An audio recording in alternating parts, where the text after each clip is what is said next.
Hello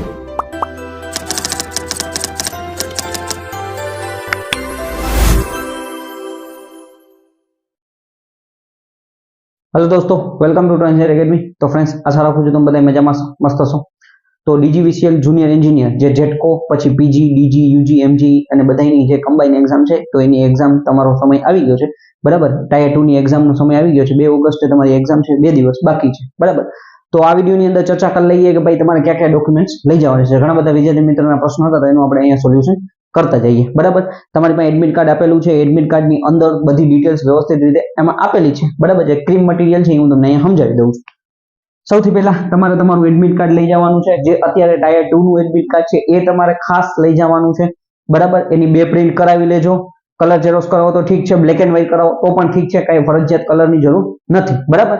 એમાં passport સાઇઝનો photo ચોંટાડવાનો છે, એટલે જે ફોટો તમે જ્યારે ઓનલાઈન ફોર્મ ભર્યું હોય અને ત્યારે જે તમે ઓનલાઈન ફોર્મ ભરતી વખતે અપલોડ કર્યો હોય એ જ ફોટો તમારે લઈ જવાનો છે, એ જ પાસપોર્ટ સાઇઝનો ફોટો તમારે ચોંટાડવાનો છે, બરાબર। એટલે એક વસ્તુ તમારે ખાસ ધ્યાન રાખવાની છે, બે પાસપોર્ટ સાઇઝના ફોટા એકને લઈ જજો સાથે, બરાબર।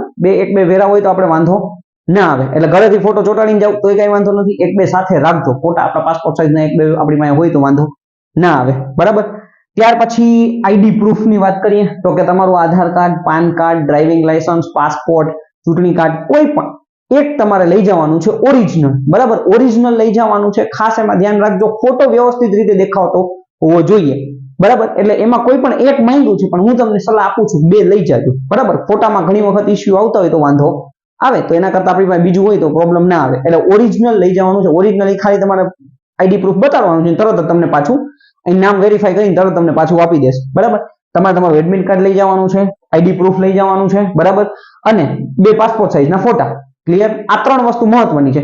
ઘણા બધા વિદ્યાર્થી મિત્રોનો પ્રશ્ન હતો કે ભાઈ જૂનું એડમિટ કાર્ડ લઈ જવાનું છે, તો એ જૂનું એડમિટ કાર્ડ ટાયર 1 નું એડમિટ કાર્ડ તમારે લઈ જવાનું નથી। એમાં ક્લિયરલી લખેલું છે કે ટાયર 1 નું એડમિટ કાર્ડ, ટાયર 2 નું એડમિટ કાર્ડ બંને તમારે સાચવીને રાખવાના છે। જ્યારે તમને ડોક્યુમેન્ટ વેરિફિકેશન માટે બોલાવવામાં આવશે ત્યારે એ તમારે હાજર ત્યાં તમારે ડોક્યુમેન્ટ વેરિફિકેશનમાં દેવાના છે, ત્યાં તમારે જમા કરાવવાના થશે। એટલે ટાયર 1 નું તમારી પાસે જો ખોવાઈ ગયો હશે તો તમે પ્રોબ્લેમમાં આવી શકો છો, એટલે એના કરતા ટાયર 1 નું પણ સાચવીને રાખજો। અને ટાયર 2 નું એવું નહીં કે ભાઈ આલો પેપર પતી ગયો એટલે આમ બહાર નીકળીને ઘા કરીને ફેંકી દીધું કચરામાં, એવું નથી। આ જીટીયુ ની કે આપણી એવી એક્ઝામ નથી કે ભાઈ એડમિટ કાર્ડ પરીક્ષા પતી જાય પછી આપણે કેમ ઘા કરીને નાખી દેતા હોય છે, બરાબર। એટલે ટાયર 1 નું પણ સાચવીને રાખવાનું છે, ટાયર 2 નું પણ સાચવીને રાખવાનું છે।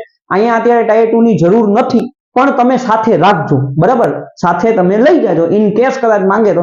બાકી એમાં ચોખ્ખું લખ્યું છે કે ભાઈ જ્યારે તમને ડોક્યુમેન્ટ વેરિફિકેશનમાં બોલાવવામાં આવશે ત્યારે જ તમારે એને જમા કરાવવાનું છે, પણ ઇન કેસ વળી કંઈક જોવા માટે માંગી લઈ તો એટલે તમારે સાથે હોય, તમારા બેગમાં હોય તો તમને વાંધો ના આવે, બરાબર। બાકી કઈ મોબાઈલ, કેલ્ક્યુલેટર કે એવું કઈ એલાઉડ નથી। બોલપેન એ લોકો આપશે, અથવા એક સાદી સિમ્પલ બોલપેન તમે લઈને જાજો। રફ પેજ છે એ તમને ત્યાંથી પ્રોવાઈડ કરવામાં આવશે। નોર્મલ કપડા પહેરીને જવાનું છે, એટલે ઇશ્યુ ના આવે, બરાબર। ઓલા ઘડિયાળ ને બધું મનાઈ કરેલું છે, એડમિટ કાર્ડમાં લખેલું છે, એ તમે જોઈ લેજો, બરાબર। મહત્વના 3 પોઈન્ટ હતા, એ મેં તમને કહી દીધા છે, બરાબર। ખાસ જો લાલ એટલે લાલ બોલપેન થી લખેલું છે ભાઈ બંને એડમિટ કાર્ડ સાચવીને રાખવાના છે, બરાબર। આઈડી પ્રૂફમાં ખાસ ધ્યાન રાખજો, શક્ય હોય તો આઈડી પ્રૂફની એકાદી ઝેરોક્સ પણ લઈ જાજો સાથે। ગઈ વખતે મેં કીધું તો આજી વખતે પણ કહું છું, બરાબર। એક ઝેરોક્સ સાથે રાખજો, પણ અમારી પાસે પડી જશે તો એ સાથે લઈ લેવામાં કઈ વાંધો નથી, પણ જેમાં ક્લિયરલી ફોટો આવતો હોય ને એવું આઈડી કાર્ડ લઈ જવાનું છે, ઓકે। બાકી કઈ પણ ક્વેશ્ચન હોય તો તમે કમેન્ટ કરી શકો છો। Thank you friends.